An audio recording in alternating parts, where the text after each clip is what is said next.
دعدي سدان شيغو كن يسغال بقي لا 20 كي دشي الى حدنا ودا قرالده ودا صدح بوق با هدا قبيه وهدا غعنت ku hayo oo mid kamida uu marayo 1200 oo page waxaana target u ah ilaa 1500 oo page waana taariikhda geeska Afrika oo idil Soomaaliya Djibouti Ethiopia iyo Kenya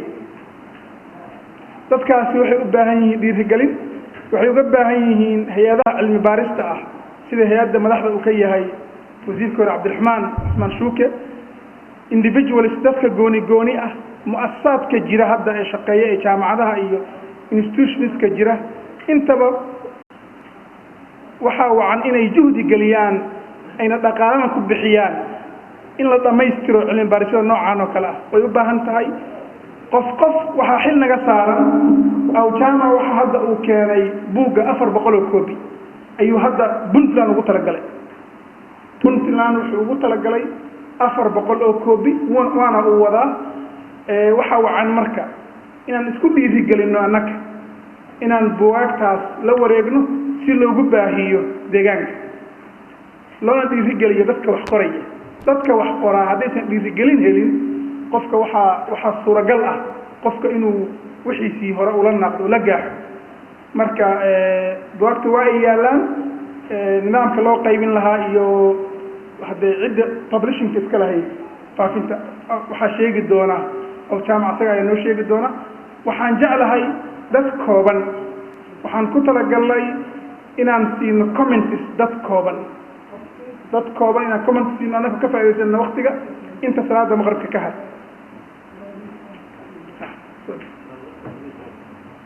nuskhadii waa $12 nuskhada buuga waa $12 oo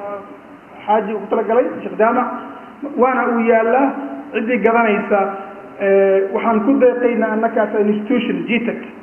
in aan u furo meel macnaha ay dadku iibsadaan ama magaalada dhexdeedaba xarumo la geeyo sida farmashiya qaran meel dhexe in la geeyo buugaagta oo cidii iibsanaysa iibsadaan cidii diyaar ah hadda waxaan filayaa nuskhooyin buu hayaaye inay kala wareegi karaan waana uu laabanayaa sidii dad uu ku laabanaya maxaa hawl baa qabiye ka ah boosaasana waa la geeyay marka Sheekh Cabdirasaaq oo soo dhaweynaya inuu kelmad kooban gacan taago أولا إلهي بأماننا سبحانه وتعالى ثم وحان إلهي وغفري إلى الشيخ جامع جهوده وبعيه يداله ويهي بحوثه وقرأي قال هذا الشيخ وكفري وهذا كم وقتين يعني وحال دياري وعبد الرزاق إنه شيء قبل الله بطلان بالوقت على قال كريه marka sheekhu waxa uu dhashay gobolada Puntland laakiin wuxuu ahaa sheekh Soomaaliya wuxuu ahaa sheekh caalim ah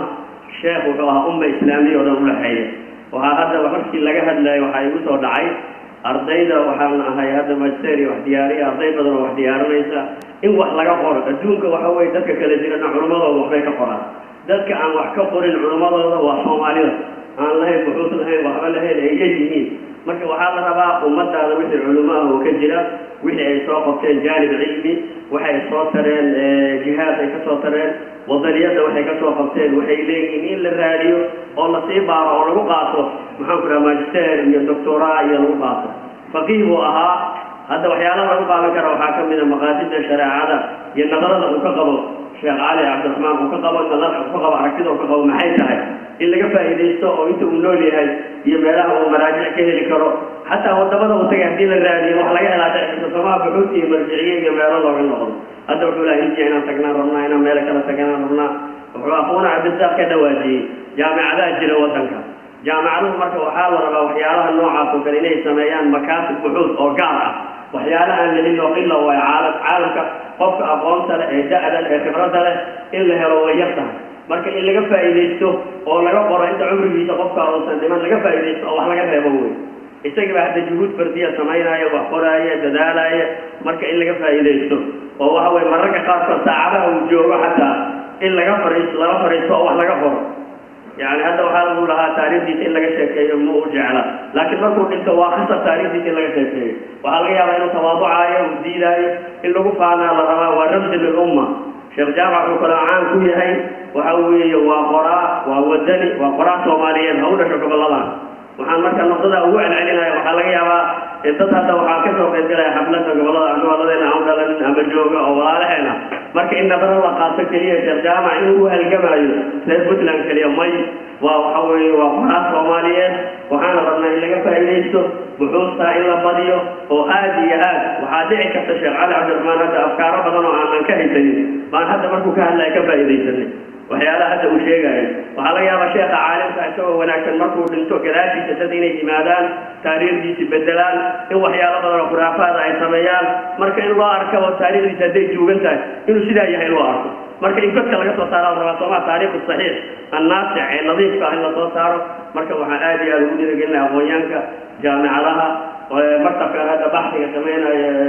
caadil wasiir saabiq showka inuu dhiirigeliyo cid kastoo mataqaana ka qayb qaadan karta ee wax gelin karta waa taariikh muhiim ah weeye waxyaalaha ummadda Soomaalidu hadda kala goday si soo dhaweyn karta maxaa sheekha halkaan ka tagay deegaanka ama aha markuu ku duugan yahay muxuu marka ugu dhintay muxuu deegaanka uga tagay taa lafteeda isweydiin bay leedahay waxaa xagga geeyay muxuu xagga u tagay يعني انت wadada soo dhawaaq tawaafayo umarayo wadamada soo aqoon raad ma ahayn inta umada u arkay marka inaan ku dadaalo aan noqono ummad wadaniyad leh oo ka faa'iideysan jaanib cilmiye jaanib walba oo ka faa'iideysano aqoonta inaan furo dhalinyarada wax qorto waliba ku takhasusaysa taariikhda waxaan jeclaan lahaa taariikh Soomaali aad looga qoro inay ka faa'iideystaan waxooda ku daraan allaga Allah waa deeray. Assalaamu alaykum.